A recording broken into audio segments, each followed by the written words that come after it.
The first thing I registered was the coffee. Not the scent, which was normal, but the fact that it was already beside my bed, steaming on the nightstand, and my roommate Emma was sitting on the edge of my mattress, holding her own mug like it was a prop she'd forgotten to use. I blinked at the ceiling. I blinked at her. There was a quality to the light that meant morning, early morning, the kind I usually slept through because I worked late restoring furniture and didn't believe in alarms unless someone was paying me to. "Emma," I said. "Good morning." My voice came out slow, still thick with whatever dream I'd been having. She didn't smile. That was the second thing I registered. "Did you really mean what you said?" she asked. And just like that, a quiet Thursday became the day my entire life cracked open. My name is Caleb Vance. I'm 30 years old, a woodworker and restoration specialist who spends most days sanding down the rough edges of other people's furniture and most nights trying very hard not to notice that my roommate is the only person in the world who makes silence feel less like a sentence I'm serving. Emma Marshall had been my roommate for 2.5 years. We met through a mutual friend when she needed somewhere affordable to live, and I needed someone who wouldn't complain about the smell of varnish at odd hours. It was supposed to be temporary, a 6-month arrangement until she saved enough for her own place. Then 6 months became a year, became 2, and somewhere in that slow accumulation of shared groceries and late-night conversations and her terrible reality TV shows that I pretended to hate but could now recap with disturbing accuracy, I had fallen in love with her in a way that felt less like falling and more like finally admitting I'd been standing on solid ground the whole time and had somehow mistaken it for a cliff. Of course, I never told her. I had very good reasons. I had rehearsed them. She was my roommate. She was my friend. She had been dating a man named Derek for the past 8 months, and even though Derek was the human equivalent of a paper cut, polite and small and somehow still painful, she seemed to think he was what stability looked like. I did not agree, but my opinion had not been solicited, so I kept my mouth shut. I kept my head down. I restored a gorgeous cherrywood dresser for a client in the Heights, and I did not think about Emma's laugh while I worked. I definitely did not think about how she tucked her hair behind her ear when she was concentrating on her laptop, or how she always left the last cup of coffee for me, even when she woke up first. And I absolutely did not go to sleep every night in the room directly across the hall from hers and wonder what would happen if I'd just told her the truth, in some version of the world where consequences didn't exist. Except apparently, my subconscious had other plans. The night before Emma found me, I had been at the workshop until almost 9, sanding down an old oak dining table for a couple who wanted it to look weathered but intentional, which is the kind of phrase that pays my bills and tests my will to live. I came home exhausted, ate leftover pasta straight from the container because I was a man of dignity, and fell into bed without even checking my phone. Emma was out with Derek. I remembered hearing her come in around 11, her footsteps soft in the hallway, her bedroom door clicking shut. That was it. That was the whole memory. Then morning arrived with coffee and a question I couldn't answer because I didn't know what I had said. Did I really mean what I said about what? My voice cracked on the last word. Emma didn't blink. She was wearing an old sweatshirt of mine, the gray one with the frayed cuffs, and her hair was pulled into a messy knot that made her look younger than 28 and also like she hadn't slept. "You were talking in your sleep," she said. "Around 2 in the morning. I got up to get water and your door was open and you were talking." I sat up too quickly. The room tilted. What did I say? Emma looked at me for a long moment, and there was something in her expression I couldn't read, a fracture between curiosity and something softer. Then she said, "You said my name. You said, 'Emma, I can't keep pretending. I'm in love with you.'" The silence that followed was the kind that rearranges furniture inside a man's head. I stared at her. She stared back. Somewhere in the building, a door slammed and a dog barked, and the world kept spinning like it hadn't just tilted off its axis. "I said that?" I said. It wasn't a question anymore. "You said that." She set her mug down on my nightstand beside the one she'd brought for me. "So I'm asking you, Caleb, Did you mean it? There were 100 things I could have said. I could have laughed, made a joke about dreams being unreliable, blamed the leftover pasta, the stress of the oak table, the moon. I could have retreated into the careful, quiet version of myself that had kept this exact conversation from happening for 2.5 years. But Emma was looking at me with those gray-green eyes and the faintest tremor in her hand, and I realized she hadn't come into my room to accuse me. She had come with coffee. She had come and sat on my bed like she was waiting for something she was afraid to hope for. "Yes," I said. I meant it. Her lips parted. For one suspended second, nothing happened. Then something in her face broke open. Not like damage, more like a door that had been locked too long finally giving way. "Caleb," she whispered. "I know about Derek," I said, "because if I was going to burn my life down, I might as well do it thoroughly. I know he's still in the picture. I know this is probably the worst possible timing, but you asked me a direct question, and I'm tired of being careful with you when careful just means lying more politely." She closed her eyes. When she opened them, they were wet. "Derek and I broke up last week." The words landed between us. I stared at her. "What?" "He didn't tell you because he never comes here. He hated my apartment. He hated that I lived with a man. He said it was inappropriate, that it made him look weak." A muscle in my jaw tightened. "That's ridiculous." "I know." She looked down at her hands. "That's why I ended it. Not because of you, because I finally realized that every time he said he was protecting me, he was really just making me smaller. And I had been making myself smaller so long, I didn't recognize myself anymore. I understood that, in a way that hurt, because I had spent years making myself smaller, turning my love for Emma into something I could carry quietly, a piece of furniture I had shoved into a corner and draped with a sheet. I had told myself I was protecting her. I was protecting myself from rejection, from complication, from the terrifying possibility that she might say no, and I would lose not just a hypothetical future, but the daily reality of her presence in my life. Emma reached for my hand, not dramatically, not like a movie, just her fingers brushing my knuckles. A question, asked without words. I turned my hand palm up. She slid hers into mine. "I need to tell you something else," she said. "Okay." "That night, when I came home, I didn't go straight to bed. I stood in your doorway for a minute.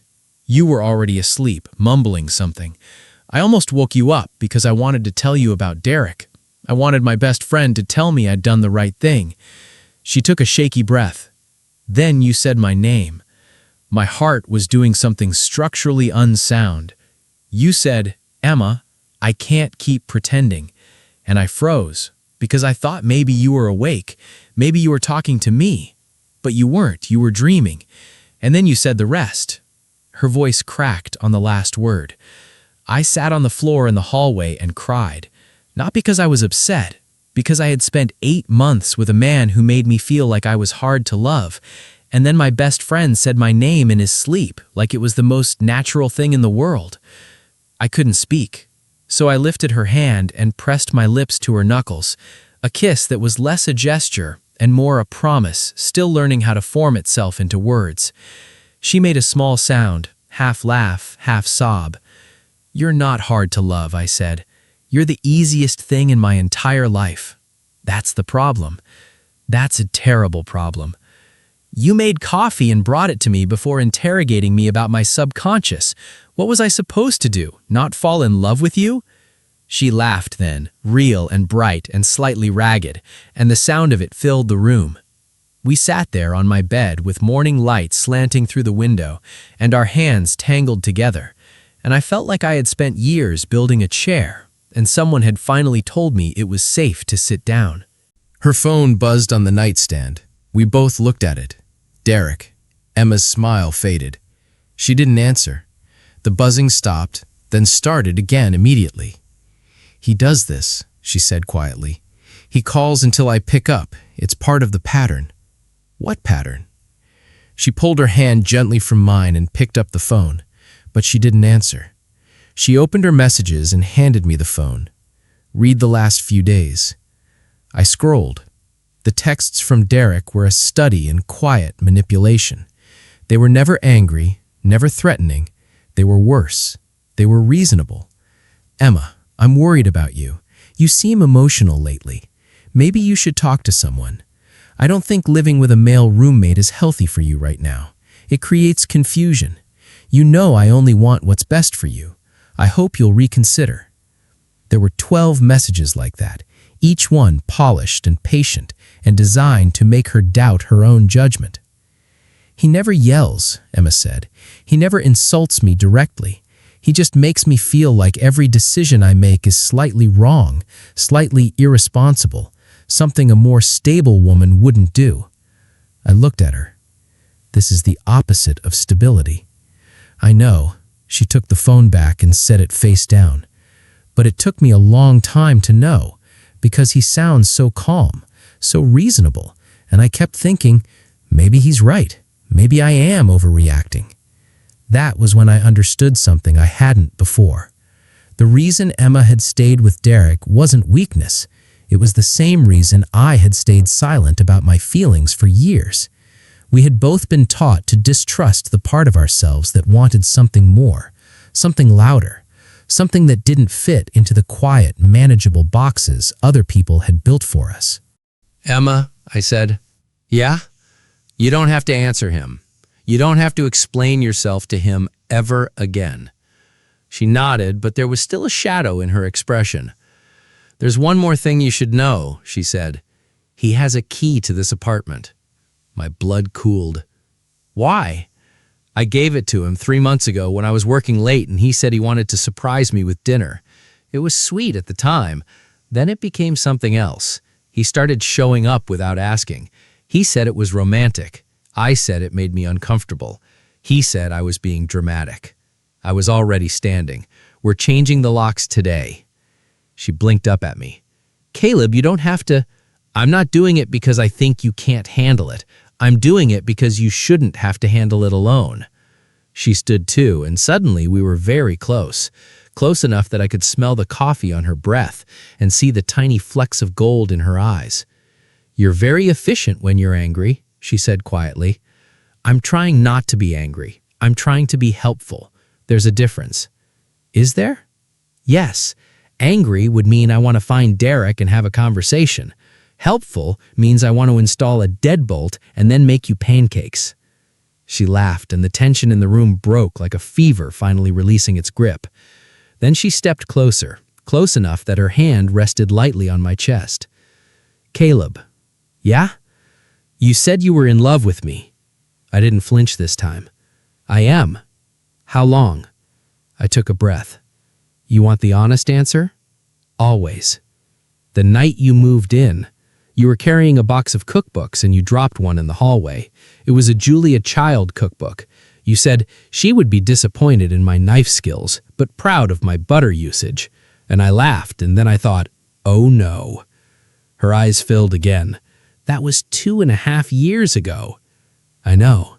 You've been in love with me for 2.5 years, and you never said anything. You were dating someone for 8 months of it. Before that, you were recovering from a different breakup. Before that, I told myself it was just a crush, proximity infatuation, something that would fade. I paused. It didn't fade.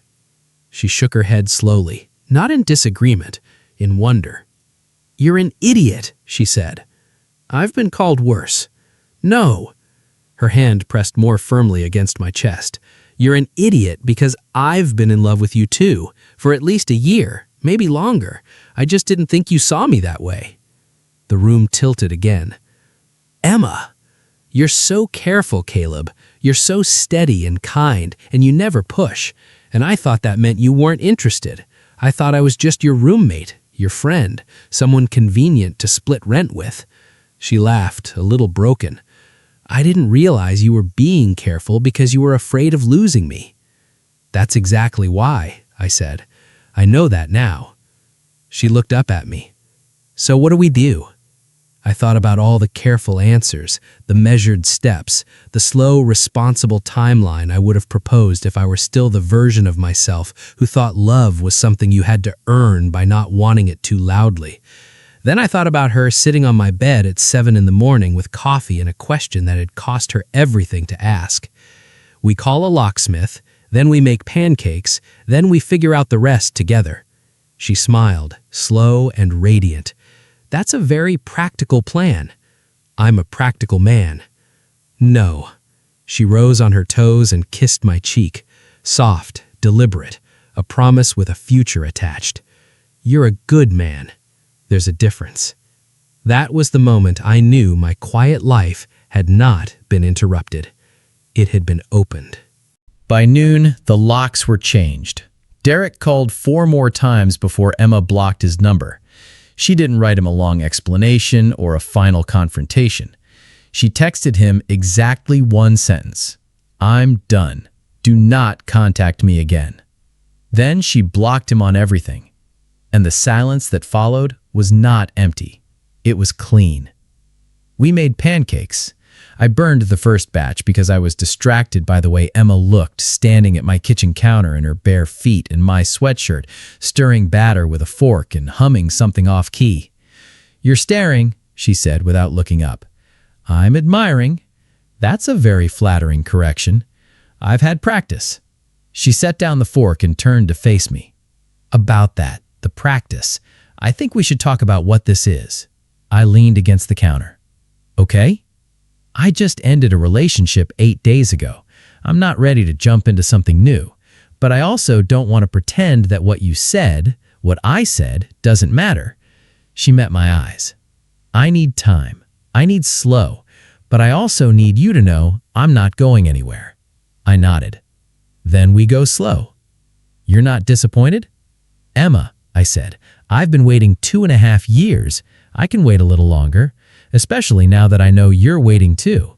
Her expression softened. That was a very good answer. I've had practice with that too. She laughed and threw a dish towel at me, and the sound of it was like something locking into place. Over the next few weeks, we didn't rush, but we also didn't retreat. We still shared coffee in the mornings, still watched terrible TV on the couch, still argued about whose turn it was to take out the recycling. But now her hand found mine during the quiet moments. Now when she fell asleep against my shoulder, I didn't freeze like a man afraid of moving wrong. I kissed the top of her head and let the feelings settle into my bones. Derek tried to come by once. He stood on the front steps with flowers and a rehearsed apology, and Emma met him at the door with her shoulders back and her voice steady. I told you not to contact me, she said. Derek, be reasonable. No. She didn't raise her voice. She didn't need to. You don't get to call my boundaries unreasonable anymore. Leave. Now. He looked past her and saw me standing in the hallway. For a moment, the polished mask slipped. His jaw tightened. This is because of him. Emma stepped forward, not blocking me, just claiming the space. This is because of me. He just happened to be the first person in years who made me feel like my feelings weren't a problem to be managed. Now, go. He went. When the door closed, Emma turned and leaned her back against it, exhaling hard. That was terrifying, she said. You were magnificent. She opened her eyes and smiled, a little shaky, a little fierce.